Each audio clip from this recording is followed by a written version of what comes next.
The Virgin Queen who ruled for 44 years before she died and ended her bloodline is definitely a story that makes you imagine all the bizarre humans and events this world has witnessed throughout the course of history and will continue to witness. Well, I hope my story is told someday after I die, but in a positive way though, and I'm trying my best to work towards it. What about you? Welcome, beautiful people, to the amazing 24th episode of History's Most Influential Humans. And today I'll be talking about an interestingly influential woman from England, a queen named Elizabeth, who was said to be a virgin till she died. You want to know why? Then follow me. Elizabeth, popularly known as Queen Elizabeth I, was the Queen of England from 1558 to 1603. But how she became a king for 44 years is definitely one of the most intriguing stories history has witnessed, and you are about to be astonished by it. Elizabeth was the daughter of Henry VIII and a woman called Anne Boleyn, who was beheaded when Elizabeth was just 2.5 years old. Surprising, right? Okay, so let me back up a bit so you can understand and enjoy the whole story. So King Henry VIII was desperately looking for an heir to the throne after his only wife at the time, Catherine of Aragon, only gave birth to a female child, his first child named Mary. But unfortunately, he couldn't marry another wife yet because he was bound by the Catholic faith. So in order to make the decision to marry another wife, he split England from the Catholic Church that held him back from annulling his marriage with his first wife and created the Protestant Church of England, which he made himself a ruler of, putting all his hope on Anne Boleyn, who he was having an affair with for the sake of giving birth to a male heir. So before the child Anne had was born, King Henry dissolved his marriage with Catherine of Aragon and married Anne Boleyn. But unfortunately for the king, 9 months after the marriage, Anne Boleyn gave birth to another girl who was named Elizabeth. And this made the king really disappointed. This would later cause a rift between King Henry and Anne Boleyn, mother of Elizabeth. 2.5 years later, the marriage to Anne Boleyn was also annulled after she was accused of adultery. And this was when Elizabeth's mother was beheaded on 19th May 1536. This was also 4 months after the king's first wife and mother of the first child, Mary, Catherine of Aragon, died naturally. So at this point, both Mary, the first child, and Elizabeth, the second child, were deemed illegitimate and deprived of the royal succession to the throne. Thus, the king was still actively looking for a male heir. But if only he knew the future. Surprisingly, just 11 days after Anne Boleyn was beheaded, King Henry VIII married another wife, Jane Seymour, who finally gave him a son named Edward. But unfortunately, Edward's mother died after giving birth. Elizabeth, despite the death of her mother, grew up to be an exceptionally brilliant child, and every house tutor assigned to her testified to her amazing intellectual prowess. She learned how to speak French, Spanish, Italian, and Dutch before the age of 12. And by 12, she was able to translate the works of Roman and Greek philosophers into different languages. Wow.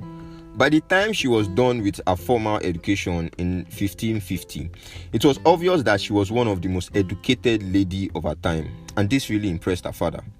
It was also said that she learned to speak other languages like Welsh, Scottish, Cornish, and Irish before the end of her life. Extremely brilliant. But apparently, her story shows that in this cruel world, brilliance isn't just enough to scale through surviving an influential life peacefully. King Henry went on to marry 3 more wives before he died in 1540, after which his 9-year-old son, Edward VII, took over the throne. Elizabeth went on to live with King Henry's last wife, Catherine Parr, who she admired because of her intellect. Before the king died in 1540, he laid down a succession act to the throne, and obviously his only son and youngest child, Edward, was the first on this act, followed by his 2 other daughters according to their age. So Jane was the first daughter and Elizabeth was the second, although King Henry never thought his 2 daughters would come into play. Little did he know. Well, unfortunately for his plan, in 1553, the young Edward died and then Mary was the next to become king. But they didn't want her to become king because Mary was the only child of King Henry that was still a Catholic. And if she became king, she would switch England from the Protestant faith that King Edward established to the Catholic faith. So they decided to find another person to occupy the throne, who ended up being Edward's cousin, Jane. But this scam only lasted for 9 days as Mary marched to London with an army to collect back her rightful throne.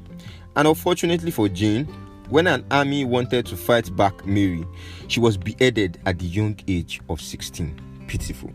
Mary was 37 when she became queen and still single, but didn't find a permanent husband or give birth to a child till her death after a bloody tenure as queen. She almost had to behead her sister Elizabeth too, because obviously she was a threat to her throne. But because she didn't have any strong evidence on her betrayal to the throne, after there was an attempt by a man called Thomas Wyatt to overthrow Mary and most probably make Elizabeth queen. Subsequently though, Elizabeth was jailed for a while and put under a year house arrest at another time. But no matter how much a person pushes, destiny would always prevail. So, without a husband or a child, Mary had no other option than to name her sister Elizabeth as successor before she died on November 17, 1558. And finally, Elizabeth became the Queen of England at age 25.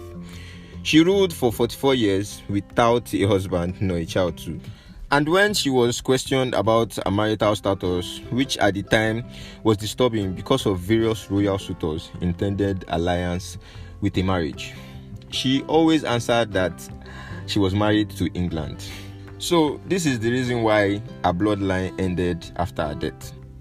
Her 44-year reign as queen was a better one than her siblings and yes, her father.